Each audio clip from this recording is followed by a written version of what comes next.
मेहेर बाबा पुण्यावरून निघाले होते.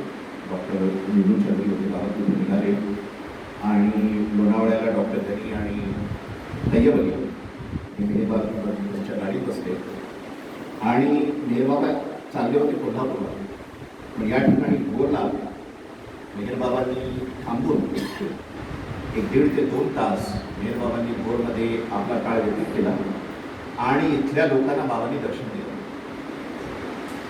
त्यामुळे भोर हे तसं मेहेर बाबांसाठी नव्हतं नाही, अर्थात संपूर्ण सातारा जिल्हाच मेहेर बाबांसाठी नव्हता नाही, पण विशेष करून भोरमध्ये मेहेर बाबांनी हा दर्शनाचा कार्यक्रम केला होता हे मला आवर्जून या ठिकाणी सांगावं असं वाटतंय. त्यावेळेला मेहेर बाबांना इथे येण्याचं आमंत्रण कोण दिलं होतं याच्याबाबत मी निश्चित विधान करू शकणार नाही, पण इथले त्यावेळेचे जे संस्थानिक आहेत राघोबा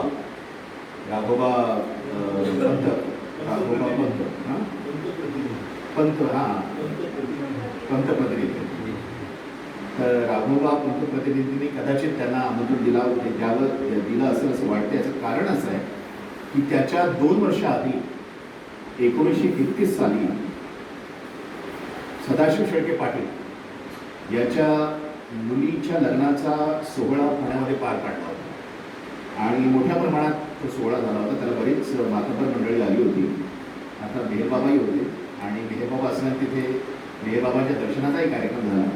तर त्यावेळेला हे भोरचे जे संस्थानिक आहेत ते त्यावेळेला तिथे उपस्थित होते आणि तिथून कदाचित त्यांना मेहेर बाबांबद्दल एक आस्था निर्माण झाली आणि त्यांनी बाबांना विनंती केली की तुम्ही भोरला एकदा या आणि बाबांनी त्या विनंतीचा मान ठेवला असं आपल्याला म्हणता येईल. तर हे झालं प्रत्यक्ष मेहेर बाबा आणि भोर यांचा संबंध. पण अप्रत्यक्षरित्या 2 प्रकारे मेहेर बाबा आणि भोर यांचा संबंध आलेला आहे.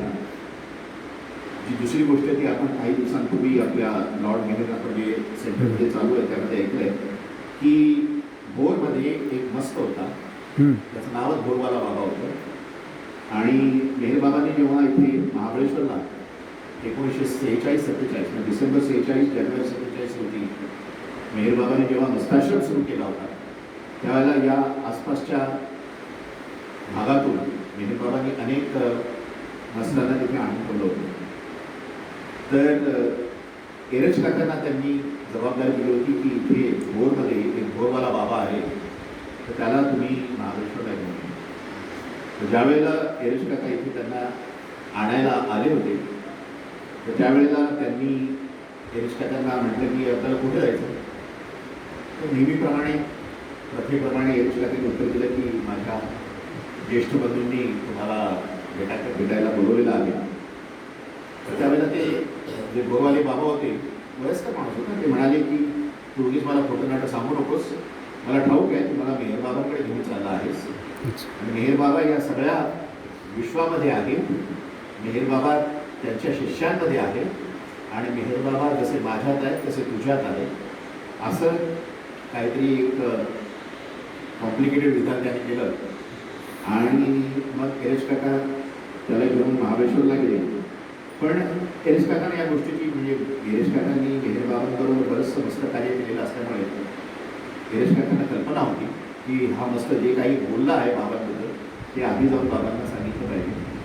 तर एरज काका बाबांना भेटले, बाबांना म्हणाले की त्या मस्ताने तुम्हाला बाबा जाणलेला आहे आणि त्यांनी ही अशी विधान माझ्यासमोर केली.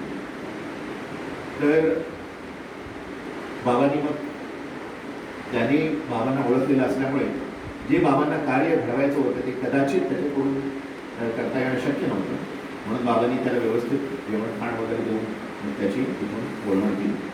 तर हा मेहेर बाबांचा भोरशी आलेला अप्रत्यक्ष दुसरा संबंध.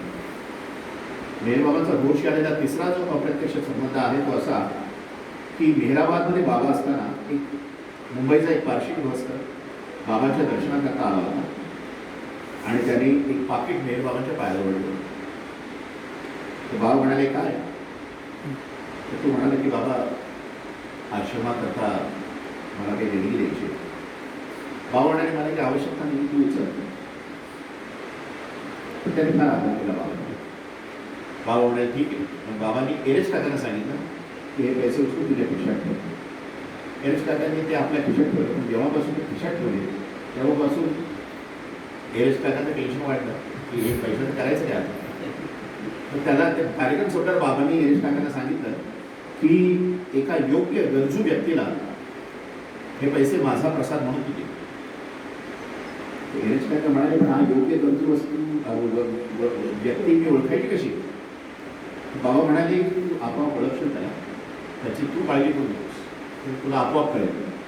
आणि मग बाबांनी एरेश काकाचे पाय धुतले, एरेश काकाच्या पायावर डोकं ठेवलं आणि त्यांना सांगितलं की आता ती व्यक्ती मिळाली की तिला हे पाकिट द्यायचं आणि मी जे केलं तेच तिथे करायचं.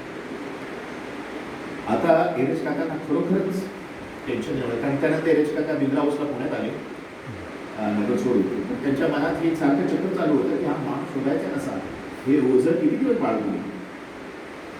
तर त्यांच्या नेहमीच्या सवयीप्रमाणे मग त्यांनी पानाची दुकानं किंवा मग उसाचं गुऱ्हाळ अशा ठिकाणी जायला सुरुवात केली.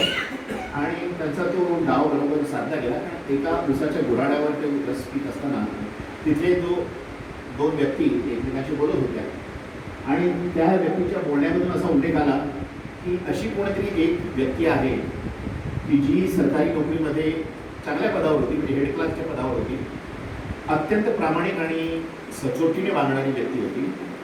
पण तिचा त्या व्यक्तीचे जे वरिष्ठ होते ती अत्यंत भ्रष्ट होते आणि हे भ्रष्ट असल्यामुळे ही व्यक्ती त्यांना मानवणारी नव्हती.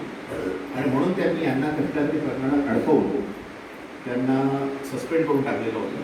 त्या कामावरून त्यांची कामावरून सस्पेन्शन झालं होतं. आणि त्या व्यक्तीची जी अवस्था होती ती त्यानंतर अत्यंत डबघाईला आली होती आणि अत्यंत दारिद्र्य त्यांना भोगावं लागत होतं. तर एरेश काकांना वाटलं की आपल्याला आपला माणूस मिळाला. तर त्यांनी त्या पुष्कळाला विचारलं की बाबा ह्याचा काही पत्ता बित्ता मिळेल का. म्हणजे तुम्हाला काय मिळेल म्हणे. एरेश काका म्हणाले नाही, माझे मोठे भाऊ आहेत ते असे अशा लोकांना मदत करतात. तर एरेश काका त्या गुऱ्हाळवाल्याने त्यांना पत्ता बित्ता दिला. तर ते हे भाटगर घर, कुठलं घर नाही भाटगर. तर भाटगर हे ॲक्च्युली त्या काळात म्हणजे अत्यंत मोठं असं मेसनरी, आपण त्याला डॅम म्हणून, असा मेसनरी डॅम हा अत्यंत मोठा डॅम म्हणून समजला जायचा भारतातला. तर एरेश काका इथे आले आणि मग त्यांनी तो पत्ता शोधत त्या भाटघरच्या पुढे एक असं झोपडीसारखं घर होतं. त्या घरामध्ये त्यांनी दार वाजवलं तर ती एक बाई आली आणि एरेश काकांनी काय नेमके खाकी कपडे घातले होते. बाई आवडली, तिला वाटलं की हा पोलिसच आला. म्हणजे आता काय राहिलं आमच्याकडे, तुम्ही का आमच्या मागे लागल्या. म्हणजे मागे मी नाही, मी पहिल्यांदा आलो आहे आणि तुमचे पती आहेत तर त्यांना मला भेटायचं आहे. त्यामुळे आता काय केलं त्यांनी, ते बच्चू आता इथे त्यांना एक नोकरी मिळाली आहे डॅमवर सिक्युरिटी गार्डची, तर त्या ठिकाणी गेलेले आहेत. आता तुम्ही त्यांचा किती पाठपुरावा करणार. तर एरेश काका म्हणाले की त्या ठिकाणी आलो की माझे भाऊ आले, त्यांना भेट द्यायची किंवा पैसे द्यायचे.